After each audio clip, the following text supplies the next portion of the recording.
우리에게 주신 하나님 말씀은 고린도전서 3장 16절에서 17절까지 말씀입니다. 고린도전서 3장 16절에서 17절까지 말씀, 신약성경 266면에 있습니다. 고린도전서 3장 16절에서 17절까지 말씀, 우리 다 같이 한 목소리로 읽겠습니다.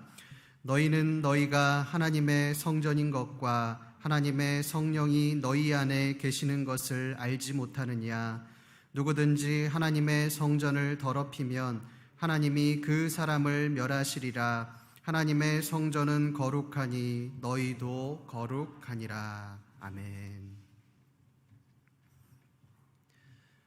여러분, 이 모든 종교에 있어서 필수적인 것이 있다면 그것은 성전일 것입니다.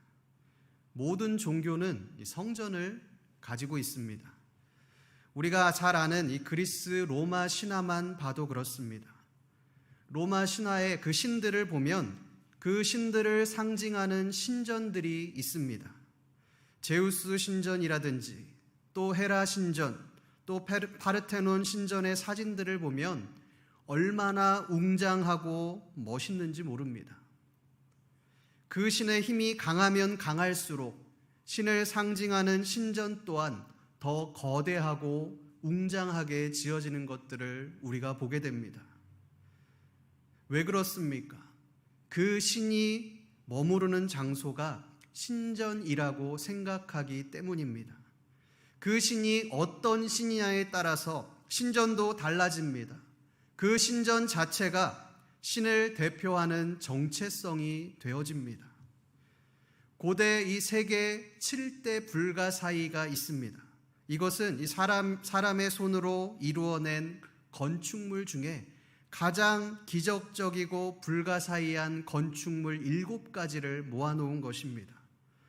이 7대 불가사의 중에 놀랍게도 신전이 들어가 있습니다.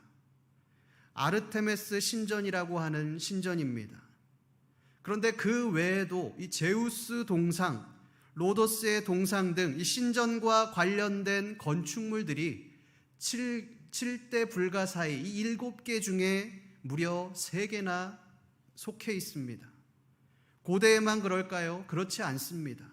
2007년도에 새롭게 제정된 세계 7대 불가사의에도 이 타지마할 같은 신전이나 동상이 포함되어 있는 것을 우리가 보게 됩니다.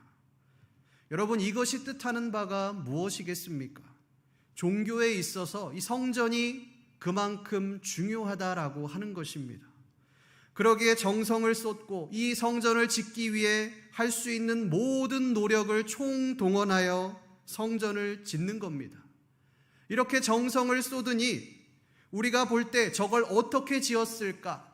참으로 불가사의하다. 이 감탄이 저절로 나올 수밖에 없는 것입니다. 이 오늘 말씀은 이러한 성전에 대한 말씀입니다. 오늘 말씀을 통해 종교에서 말하는 성전이 아니라 하나님께서 말씀하시는 참된 성전이 무엇인지에 대해서 알아보겠습니다. 이것을 알기 위해 우리는 먼저 이스라엘 백성들이 생각하는 성전이 무엇인지를 알아야겠습니다. 우리 출애굽기 25장 8절에서 9절 말씀을 함께 보겠습니다. 내가 그들 중에 거할 성소를 그들이 나를 위하여 짓되 물은 내가 내게 보이는 모양대로 장막을 짓고 기구들도 그 모양을 따라 지을지니라. 이 말씀은 이스라엘 백성들이 출애굽한 이후에 하나님께서 이스라엘 백성들을 향하여 짓게 하신 이 성막에 관한 말씀입니다. 하나님은 이 출애굽한 이스라엘 백성들을 향하여 먼저 성막을 짓도록 하셨습니다. 여러분, 이 말이 쉽지 광야에서 성막을 짓는다는 것은 여간 어려운 일이 아니었을 겁니다. 광야는 그야말로 죽은 땅이고 그런 땅에서 이 성막을 짓는 재료를 구하는 것부터 이 성막을 지어지는 그 모든 과정까지 하나하나 세심하게 고려가 되어져야 합니다. 얼마나 짓는 것이 어려웠겠습니까? 그러나 하나님은 이스라엘 백성들로 하여금 이 성막을 짓도록 하셨고 또 그 성막을 이스라엘 백성들의 진영 한가운데 두도록 하셨습니다. 여러분, 이 성막을 따로 두지 않으시고 이스라엘 진영 한가운데 두신 이유가 무엇이겠습니까? 매일매일의 삶 속에서 저 성막을 보며 자신들의 삶에서 가장 우선순위가 무엇인지를 깨달으라고 말씀하시는 것입니다. 이스라엘 백성들은 눈을 뜨고 또 삶을 시작하면서 가장 먼저 보이는 것이 바로 성막이었습니다. 집에서 나오면 가장 잘 보이는 곳에 위치한 것이 성막이었습니다. 성막은 하나님 앞에 제사를 드리는 곳이지만 이 성막을 통한 이스라엘 백성들을 향한 하나님의 궁극적인 목적은 이스라엘 백성들로 하여금 삶의 가장 우선순위를 하나님께 두라고 하는 것이었습니다. 이 가나안 정착 이후에도 마찬가지입니다. 가나안 정착 이후에 이 솔로몬의 때 거룩한 성전을 지음으로 성막의 시대에서 이제는 성전의 시대로 변하게 되었습니다. 건물이 바뀌었고 또 광야에서 한데 모여서 살았던 것과는 달리 이스라엘 전역 이 가나안 땅에 두루 퍼지면서 전국 방방곡곡에 흩어져 살았지만 그들은 1년에 3번 예루살렘 성전에 집결해야만 했습니다. 어디에 있든지 하나님의 성전이 있는 예루살렘에서 제사를 드려야만 했습니다. 상황이 달라졌지만 성전을 최우선으로 두고 살아가는 그 정신은 동일했습니다. 우리가 다니엘만 보아도 이스라엘 백성들이 성전을 어떻게 생각했는지를 알 수 있습니다. 여러분이 다니엘이 사자굴에 잡혀 들어간 이유가 무엇입니까? 하루에 3번씩 하나님께서 계신 그 예루살렘 성전을 향하여 기도했기 때문입니다. 그렇게 하면 자신이 조서에 찍힌 그 왕의 도장 때문에 사자굴에 잡혀 죽게 될 것을 알고도 그 기도를 멈추지 않았습니다. 다니엘이 목숨을 걸고 기도했던 그 기도가 예루살렘 성전을 향한 기도였습니다. 얼마나 이스라엘 백성들이 성전을 중요하게 생각하는지를 알 수 있는 대목입니다. 이스라엘 백성들에게 성전은 자신들의 정체성이자 모든 것이었습니다. 다니엘이 자신의 목숨을 걸고 기도했던 이유도 바로 이것 때문이었습니다. 그들에게 성전은 자신들의 목숨보다도 더 소중한 것이었습니다. 그렇다면 이 이스라엘 백성들이 도대체 무엇 때문에 이렇게까지 성전에 목숨을 걸고 있습니까? 이 성전에 하나님께서 거하시기 때문입니다. 하나님이 거하시는 곳, 그곳이 바로 이스라엘 백성들이 가지고 있는 이 성전의 개념이었습니다. 그렇다면 여러분이 이스라엘 백성들 말고 예수님은 성전을 어떻게 생각하셨을까요? 우리 요한복음 2장 19절 말씀을 함께 보겠습니다. 예수께서 대답하여 이르시되 너희가 이 성전을 헐라 내가 사흘 동안에 일으키리라. 예수님께서 왜 이런 말씀을 하셨을까요? 우리가 이 말씀의 배경을 알아야 합니다. 이 말씀은 예수님께서 이 성전 척결을 하실 때에 하신 말씀입니다. 예수님은 이 유월절이 가까이 오자 예루살렘 성전으로 올라가셨습니다. 그런데 이 거룩해야 할 예루살렘 성전이 거룩함을 잃어버린 것입니다. 이스라엘 백성들의 관점으로 보면 성전은 하나님께서 거하시는 곳이기에 그 어떤 곳보다도 거룩해야 합니다. 그런데 그 거룩해야 할 성전에 소와 양과 또 비둘기 파는 사람들로 또 돈 바꾸는 사람들로 가득했고 성전이 돛대기 시장같이 되었습니다. 어떤 분들은 이 말씀을 보며 제가 한 이야기를 들으며 이렇게 이야기하실지도 모르겠습니다. 이것은 멀리서 재물을 가지고 오는 그 사람들을 위한 것이 아닙니까? 그들이 먼 거리에서 오랜 시간 제물을 가져오다 보면 그 제물에 흠이 생겨서 온전한 제사를 드릴 수 없기 때문에 성전에서 흠없는 제물을 제공하기 위함이 아닙니까? 맞습니다. 그것은 부득이한 것입니다. 어쩔 수 없이 그렇게 해야 합니다. 그런데 문제는 단순히 흠없는 제물을 제공하고 또 온전한 제사를 하나님 앞에 드리게 하기 위해 이런 것들을 한 것이 아니라 자신들의 욕심을 채우기 위해 이런 일들을 자행했다라고 하는 것입니다. 이것이 돈이 된다는 사실을 알게 되니 이익을 얻기 위해 사람들이 몰려들었고 이것이 권력으로 이어지게 되었습니다. 돈을 얻기 위해, 권력을 갖기 위해 온갖 부정한 방법을 통해 하나님의 성전을 더럽혔습니다. 실제로 어떤 일이 있었느냐?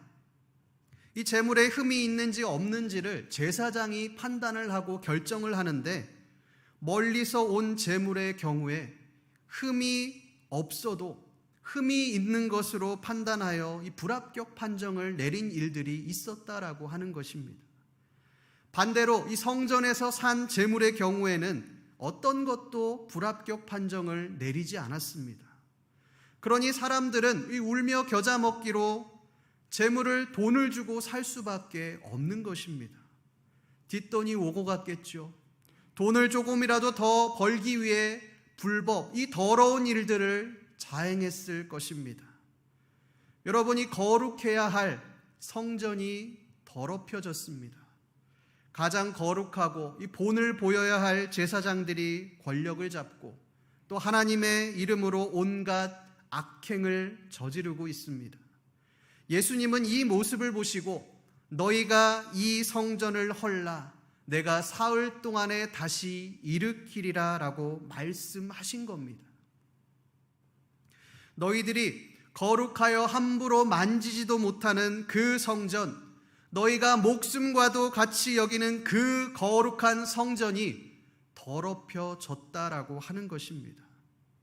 여러분, 여기까지는 우리가 충분히 이해할 수 있는 대목입니다.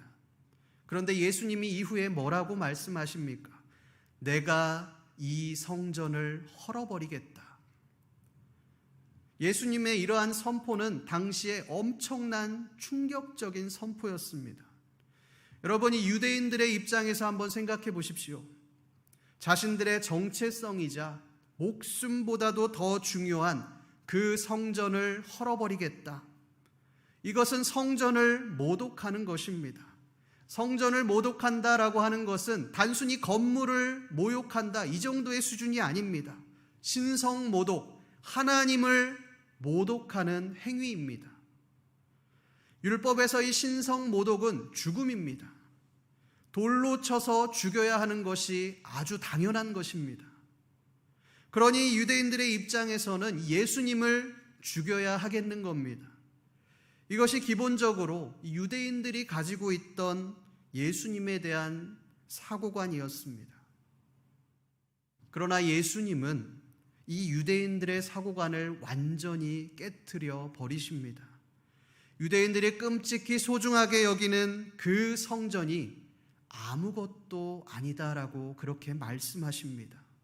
그것을 넘어 완전히 헐어버리겠다, 완전히 무너뜨려 버리겠다고 말씀하십니다. 성전의 개념을 완전히 없애버리신 겁니다. 이제는 그 성전이 건물이 아니다라고 말씀하십니다. 여러분이 건물이 아니라면 도대체 성전이 무엇이겠습니까? 오늘 말씀에서 바울은 이 부분에 대해서 말씀하고 있습니다. 바울이 뭐라고 말씀합니까? 우리 16절 말씀 함께 보겠습니다.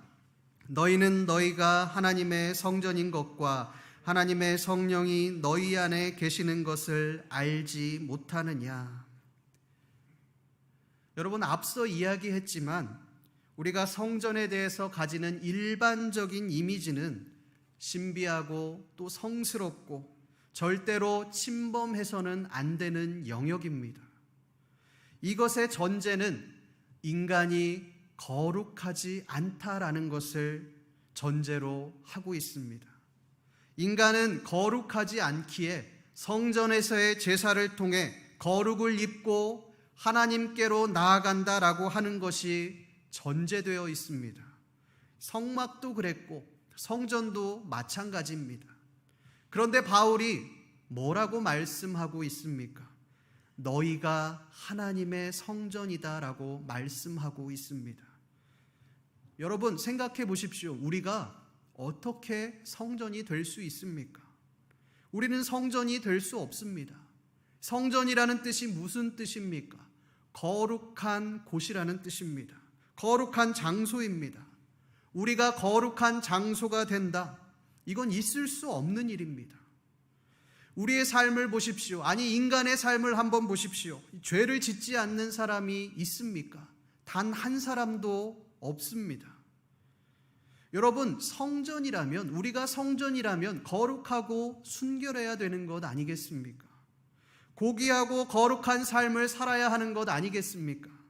그런데 문제는 우리의 모습이 더럽고 추악하다라고 하는 것입니다. 매일같이 죄를 짓고 냄새나는 그러한 삶을 살아가고 있다라고 하는 것입니다. 바울은 그 더럽고 추악한 우리를 향하여 너희는 하나님의 성전이다라고 그렇게 말씀하고 있는 것입니다. 여러분 아주 획기적인 말입니다. 그런데 여러분 바울이 이 말을 한 근거가 무엇이겠습니까? 바로 예수님입니다. 우리 에베소서 2장 14절 말씀을 함께 보겠습니다. 그는 우리의 화평이신지라 둘로 하나를 만드사 원수된 것 곧 중간에 막힌 담을 자기 육체로 허시고. 예수님은 이 광야, 이 성막에서부터 시작하여 솔로몬에 이르러 완성된 그 영광스러운 성전, 그 성전을 완전히 무너뜨리셨습니다. 이 고대 사람들에게 있어 이 성전은 그 신의 정체성이고 또 민족의 정체성입니다. 유대인들의 입장에서 예수님은 하나님의 정체성과 또 이스라엘 민족의 정체성을 완전히 박살내신 것입니다. 여러분, 말씀처럼 이 성전을 허무셨다. 좋습니다. 그런데 이 성전을 허무셨다면 그 뒤에 뭔가 대책이 있어야 하지 않겠습니까? 다른 성전을 짓든지 뭔가 다른 수가 있어야 하지 않겠습니까? 바울은 그 대책이 뭐라고 말씀합니까? 너희가 하나님의 성전이다. 우리 한 사람 한 사람이 성전이라는 것입니다. 여러분 이것만으로는 바울이 이야기하는 이 성전의 개념을 이해하기가 어렵습니다. 그러나 예수님이 행하시고 또 이루신 것들을 보면 우리가 이것들을 이해할 수가 있습니다. 예수님은 성전의 개념을 완전히 없애셨습니다. 그런데 단순히 성전만 없애신 것이 아닙니다. 예배 의식과 복잡한 그 제사의 절차들을 다 없애셨습니다. 마가복음 15장 37절에서 38절 말씀을 함께 보겠습니다. 예수께서 큰 소리를 지르시고 숨지시니라. 이에 성소 휘장이 위로부터 아래까지 찢어져 둘이 되니라. 예수님께서 이 십자가에 못 박혀 돌아가실 때에 성소의 휘장이 둘로 나뉘어졌습니다. 이 휘장은 성소와 지성소를 분리하는 역할을 합니다. 지성소는 하나님께서 거하시는 장소로 인간은 누구든지 지성소에 들어가게 되면 죽임을 당했습니다. 오직 1년에 한 번 이 대속죄일에만 대제사장이 유일하게 들어갈 수 있었던 곳이 바로 지성소입니다. 그것마저도 몸을 정결하게 하고 죄가 없이 거룩해야지만 그곳에서 죽지 않고 살 수 있었습니다. 이 휘장은 하나님의 영역과 인간의 영역을 나누는 절대적인 기준이었습니다. 그런데 그 휘장을 나누셨다, 둘로 나누셨다. 이 말은 예수님으로 말미암아 우리가 막혔던 담이 헐리고 또 하나님께로 직접 나아갈 수 있게 되었다는 것을 의미합니다. 여러분, 이것이 어떻게 가능합니까? 예수 그리스도께서 대신 대속제물이 되어주셨기 때문에 가능한 일입니다. 예수님께서 말씀하신 이 성전의 개념은 이 건물이 아닙니다. 예수 그리스도가 우리를 대신하여, 죽어야 될 우리를 대신하여 영원한 대속 제물이 되어 주셨습니다.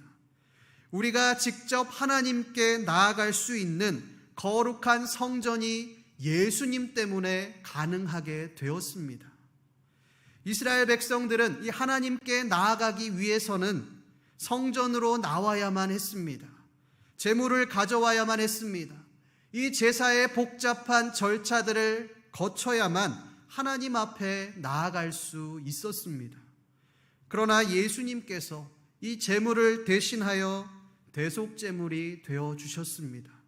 하나님과 우리 사이에 막힌 담을 헐어주셔서 우리가 예수 그리스도를 통해 직접 하나님께 나아갈 수 있도록 그렇게 하셨습니다. 이것이 바울이 말씀하고 있는 이 성전에 대한 개념인 것입니다. 우리 한 사람 한 사람이 성전이라는 것입니다. 예수님 때문에 우리가 거룩한 성전이 되었다라고 하는 것입니다. 여러분, 그렇다면 우리가 거룩해질 수 있는 이유가 무엇이겠습니까? 우리 16절 말씀 한 번 더 읽어보도록 하겠습니다.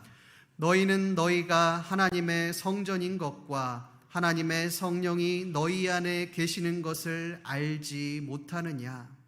하나님의 성령이 너희 안에 계시는 것을 알지 못하느냐? 우리가 성전이 될 수 있는 이유는 우리가 잘나고 거룩한 삶을 살았기 때문이 아닙니다. 우리는 죄가 가득하지만 매일매일 수없이 죄를 짓고 살아가지만 더럽고 추악하지만 예수 그리스도로 말미암아 하나님의 영, 성령이 우리 안에 계시기 때문에 우리가 거룩한 성전이 될 수 있는 것입니다. 그렇다면 우리 성전된 우리가 어떠한 삶을 살아가야 하겠습니까? 우리 17절 말씀을 함께 읽어보겠습니다. 누구든지 하나님의 성전을 더럽히면 하나님이 그 사람을 멸하시리라. 하나님의 성전은 거룩하니 너희도 그러하니라. 말씀은 우리가 어떠한 삶을 살아야 한다, 무엇을 행해야 한다, 선을 행해야 한다, 이런 말들을 하고 있지 않습니다. 누구든지 하나님의 성전을 더럽히면이라고 말씀합니다.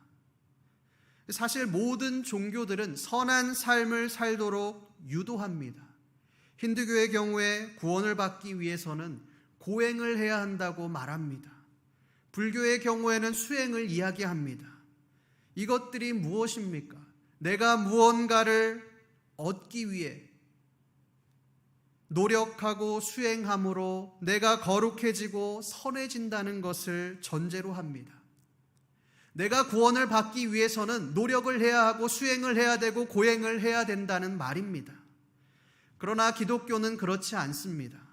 우리가 뭔가를 해서 거룩해지는 것이 아닙니다. 예수 그리스도의 은혜로 말미암아 우리가 구원을 받았습니다. 거룩해졌습니다. 우리가 무엇을 한 것이 아니라 예수 그리스도께서 모든 것을 하셨습니다. 우리는 그저 믿기만 한 것입니다. 그리스도의 은혜로 우리가 거룩한 성전이 된 것입니다. 그렇다면 우리가 무엇을 해야 하겠습니까? 우리는 이미 거룩한 자이기 때문에 내가 선을 행하려고 노력하는 것이 아닙니다. 고행을 하는 것이 아닙니다. 오직 우리 안에 계신 그리스도를 나타내는 삶을 살아가야 하는 것입니다. 이것이 우리가 성전으로 살아가는 방법입니다. 이것을 기억하며 살아가는 것은 매우 중요합니다. 왜 그렇습니까? 거룩이라고 하는 것은 우리의 힘으로 할 수 없기 때문에 그렇습니다. 우리가 거룩해 보이는 성전을 짓는다고 해서 거룩해질 수 있습니까? 그렇지 않습니다.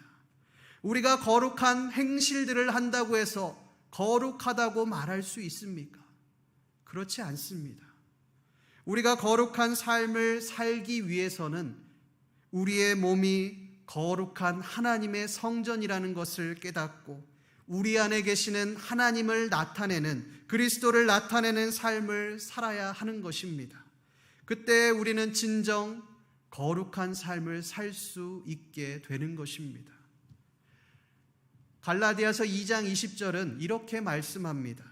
내가 그리스도와 함께 십자가에 못 박혔나니 그런즉 이제는 내가 사는 것이 아니요 오직 내 안에 그리스도께서 사신 것이라. 이 말씀은 성전된 우리가 어떠한 삶을 살아가야 하는가에 대한 해답을 제시하고 있습니다. 여러분, 성전된 우리가 어떠한 삶을 살아야 하겠습니까? 우리의 죄악됨과 연약함을 날마다 십자가에 못 박아야 합니다. 우리가 하나님의 자녀가 되었지만 그 안에서 연약함과 부족함이 얼마나 많습니까? 우리가 날마다 짓는 그 죄악들이 얼마나 더럽고 추악합니까? 과연 내가 하나님의 자녀가 맞는가, 하나님의 사람이 맞는가라는 그러한 의구심이 들 정도로 우리의 모습을 보면 더럽습니다.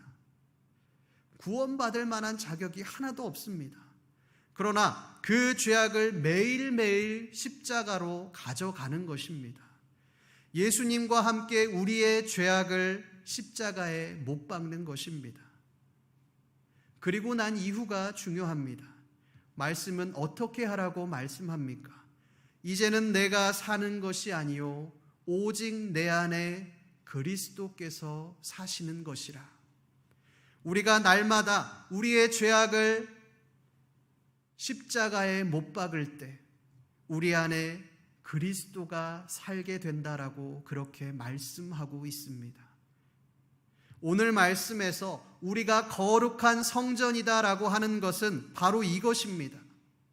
우리가 거룩한 성전이 될 수 있는 것은 우리가 거룩한 삶을 살기 위해 노력해서가 아닙니다.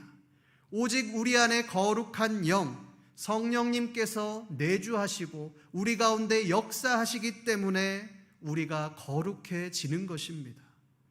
그러기에 우리는 날마다 우리 자신을 죽이고 하나님만을 드러내는 삶을 살아야 합니다.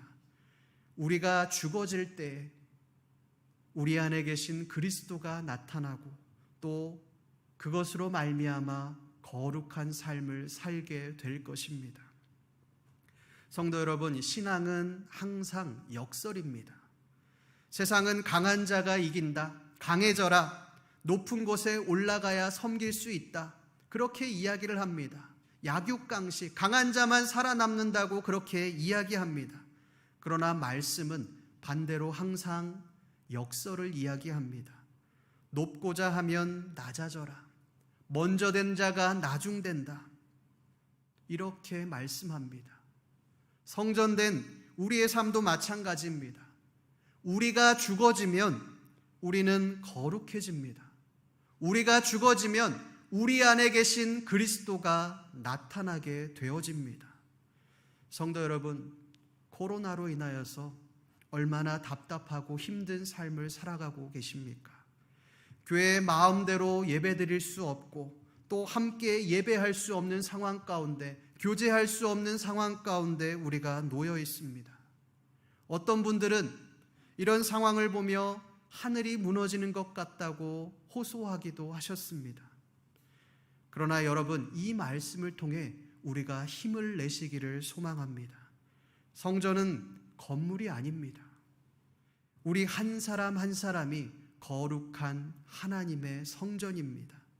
우리의 각자의 삶 속에서 함께 모여서 예배하지 못하지만 거룩한 성전으로 살아가는 것입니다. 우리가 하나님을 예배하며 각자의 자리에서 하나님 앞에 나아가는 것입니다. 성도 여러분, 하나님을 예배하십시다. 우리 안에 거룩한 예수 그리스도를 나타내십시다. 우리가 죽어짐으로 오직 그리스도만 나타내시고 또 하나님의 영광을 나타내시는 거룩한 성전의 삶을 살아가시는 저와 여러분들 되시기를 주님의 이름으로 소망합니다. 기도하겠습니다. 하나님 아버지 감사합니다. 오늘도 말씀을 통해 우리에게 말씀하여 주시니 감사합니다. 하나님, 너희는 거룩한 성전이다라고 말했던 그 바울의 말처럼 우리가 성전된 자로서 예수 그리스도의 은혜를 기억하며 날마다 죽어가는 삶을 살아가게 하여 주시옵소서. 하나님, 우리의 노력과 우리의 힘으로 거룩한 삶을 살아가려고 하는 것이 아니라 오직 우리 안에 계신 그리스도의 은혜를 나타내는 거룩한 삶을 살아가는 우리의 삶이 되어질 수 있도록 주여 도와주시옵소서. 감사드리며 살아계신 우리 주 예수 그리스도의 이름으로 기도드립니다. 아멘.